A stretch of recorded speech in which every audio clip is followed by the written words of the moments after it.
ప్రజల కోసం, ప్రజల హక్కుల కోసం public demands news channel. Welcome to public demands. Rayavaram Erukala సంఘం ఆధ్వర్యంలో ఏకలవ్యుడు జయంతి ఉత్సవాలు ఘనంగా నిర్వహించారు. డాక్టర్ అంబేద్కర్ కోనసీమ జిల్లా మండపేట నియోజకవర్గం రాయవరం గ్రామంలో ఎరుకల జాతి మూల పురుషుడు అయినటువంటి ఏకలవ్యుడు జయంతి సందర్భంగా ఉమ్మడి తూర్పు గోదావరి జిల్లా ఎరుకల సంఘం ప్రెసిడెంట్ గాడ పట్టాభిరామయ్య, వైస్ ప్రెసిడెంట్ సింగం శ్రీను, గాడ వెంకట్రావు తదితరులు ఈ కార్యక్రమంలో పాల్గొని ముందుగా ఏకలవ్యుడు పటానికి పూలమాలలు సత్కరించి అనంతరం కేక్ కట్ చేసి ఉమ్మడి తూర్పు గోదావరి జిల్లా ప్రెసిడెంట్ గాడ పట్టాభిరామయ్య మాట్లాడుతూ బీసీఏ కులంగా నేనే ప్రభుత్వం గుర్తించిన తాము ఎస్టీ కులానికి చెందిన వాళ్ళమని తప్పుడు కుల ధృవీకరణ పత్రాలు పొట్టించి ఎరుకల సామాజిక వర్గం భవిష్యత్తుకు తీవ్ర అవరోధాలు కల్పిస్తున్నారని ఆరోపించారు. ప్రభుత్వం ఓట్లకు ముందు ఓట్ల కోసం వచ్చినప్పుడు న్యాయం చేస్తామని, అభివృద్ధి చేస్తామని మాట ఇస్తున్నారు తప్ప ప్రభుత్వం ఏర్పడిన తర్వాత మా కులాలకు ఎటువంటి మార్పులు కానీ అభివృద్ధి కానీ జరగడం లేదని, అన్ని కులాలకు సామాజిక భవనాలు ఉన్నప్పటికీ ఎరుకల కులానికి ఎక్కడ సామాజిక భవనాలు లేవని, కుల సమావేశాలు చెట్ల కింద నిర్వహించుకుంటున్నామని ఆందోళన వ్యక్తం చేశారు. చదువుకున్న పిల్లలకు ఉద్యోగ అవకాశాలు కల్పిస్తూ వారి అభివృద్ధి కొరకు తోడ్పడాలని, ఉద్యోగ అవకాశాలు కల్పించాలని అన్నారు. ఈ కార్యక్రమంలో ఉమ్మడి తూర్పు గోదావరి జిల్లా కోనసీమ జిల్లా ప్రెసిడెంట్ మానుపాటి గోవిందు, మానుపాటి రామకృష్ణ, కాకినాడ జిల్లా వెంకటేశ్వరరావు మరియు రాయవరం మండల ప్రెసిడెంట్, వైస్ ప్రెసిడెంట్, సెక్రటరీ గాడ పట్టాభిరామయ్య, సింగం శ్రీను, గాడ రామచంద్రరావు, అమలదాసు పట్టాభి, గాడ వెంకట్రావు మరియు రాయవరం మండల ఎరుకల సంఘం సభ్యులు ఈ కార్యక్రమంలో పాల్గొన్నారు.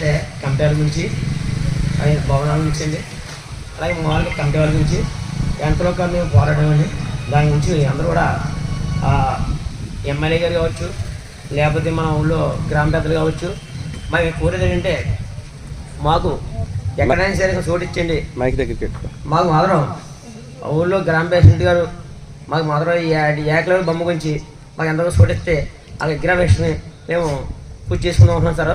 అదే చెప్పలేదండి. జై ఏకలవ్య, జై జై ఏకలవ్య, జై ఏకలవ్య, జై జై ఏకలవ్య, జై కురు, జై జై కురు, జై భీమ్, జై జై భీమ్. ఈ రోజుని చాలా ఇంపార్టెంట్ అయిన విషయం మనకు తెలియపరచాలని మేము ఆశిస్తున్నామండి. ఈ మధ్యకాలంలో సెలవులో చాలా మంది ఏకలవ్యుని గురించి చాలా మంది చరిత్ర మాట్లాడతారు సార్.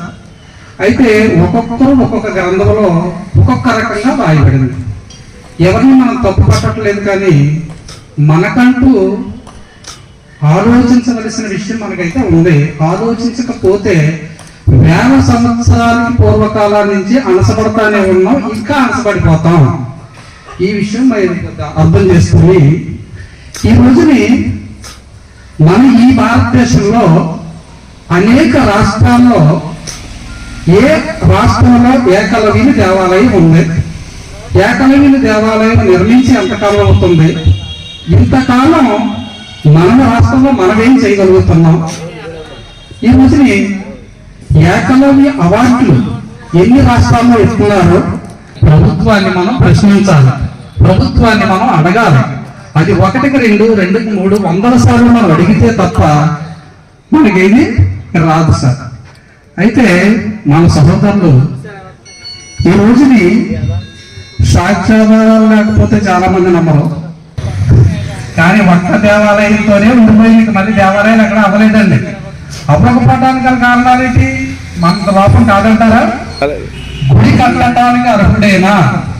ఇది కూడా మనం ఆలోచించాలి. అయితే అర్హత ఉన్నవాడికి గుడి కట్టారా, అర్హత లేనివాడికి గుడి కట్టారా? మన గుడి ఇంతవరకు నిందించుకోవడానికి అయితే మాట్లాడుకోవట్లేదు. దీన్ని మొట్టమొదటిగా గుర్తించాలి.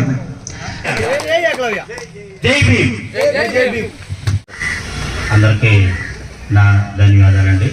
నా పేరు రామకృష్ణ మానపాటి. నేను తూర్పుగోదావరి జిల్లా ప్రెసిడెంట్గా పనిచేస్తున్నాను. ముఖ్యంగా ఇక్కడ రాయవరం మండలం ఈ కార్యక్రమాన్ని తలపెట్టినందుకు పేరు పేరున అంటే ప్రెసిడెంట్ గారికి, పట్టాల గారికి, అలాగే ముఖ్యంగా ఈ ప్రెసిడెంట్ గారిలో, సెక్రటరీ గారిలో చేసే అయ్యి పని కాదు, కానీ ముఖ్యంగా బాడీ అందరికీ కూడా నా ధన్యవాదాలు తెలియజేస్తున్నాను. ఎంతమంది కృషితో ఈ కార్యక్రమాన్ని ప్రతి సంవత్సరం ఇలాంటి గొప్పగా నిర్వహించడం చాలా సంతోషకరంగా ఉంది. ఈ సందర్భంగా ప్రెసిడెంట్ గారిని నేను కోరిక కూడా కోరుతున్నాను.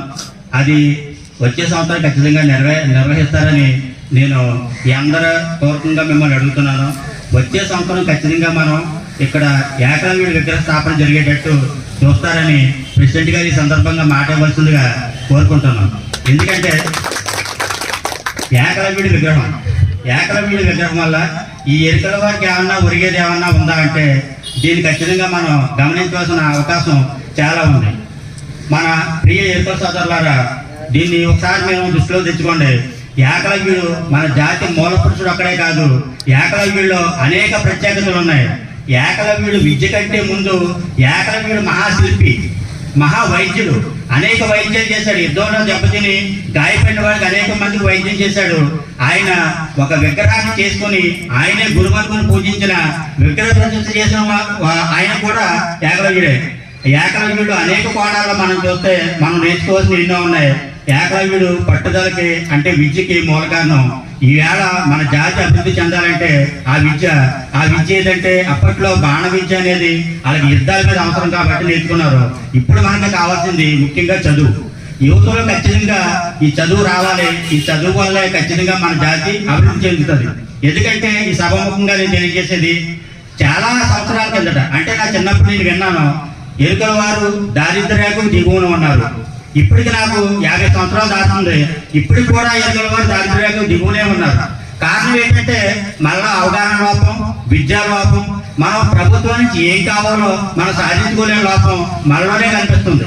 మనం అడిగితే ఇవ్వడానికి ప్రభుత్వం రెడీగా ఉన్నాయి. మనం అడగాలి. మనం ఒక సమూహంగా ఒక గొప్ప శక్తిగా ఒక సంఘంగా తయారయ్యి మనం ఎప్పుడైతే ప్రభుత్వాన్ని మనం కోరేమో ఆ కోరిక ఖచ్చితంగా ప్రతి ప్రభుత్వం తీరుతుంది. అది ఒకసారి కాకపోతే ఒకసారి కూడా దీని ముందుకు తీసుకెళ్ళగలుగుతాం. అయితే మనం ఈ సభాముఖంగా మన మీడియా మిత్రులు ఒక ముఖంగా వీళ్ళందరినీ కూడా ప్రభుత్వాన్ని ముఖ్యంగా కోరేది ఏంటంటే ఎరుకల జాతి అభివృద్ధి చెందాలంటే మాకు విద్యలో ప్రత్యేక రాయితీలు కావాలి. అదే విధంగా మాలో చదువుకోలేని వాళ్ళు చాలా మంది ఉన్నారు. ఆ చదువుకోలేని వాళ్ళు చిన్న చిన్న వ్యాపారాలు చేస్తున్నారు. ఆ వ్యాపారాలు చేసుకోవడానికి ప్రత్యేక రాయితీలు కల్పించాలి. ఇంతవరకు అనేక మందికి లోన్లు వచ్చినాయి, కానీ మా ఎరుకల జాతికి, మా గిరిజన ఎరుకల జాతికి మాత్రం ఏ విధమైన లోన్ కానీ ప్రభుత్వ ప్రతిపాదనలు కానీ అందలేదు. దయచేసి మీడియా మిత్రుల ద్వారా నేను గౌరవ ప్రభుత్వాలకు తెలియజేస్తున్నది ఏమంటే మాకు ప్రత్యేక రాయితీల ద్వారా కొన్ని లోన్లు అవకాశాలు కల్పిస్తే మా వారు కూడా అభివృద్ధి చెందుతారు. ప్రజల కోసం, ప్రజల హక్కుల కోసం పబ్లిక్ డిమాండ్స్ న్యూస్ ఛానల్.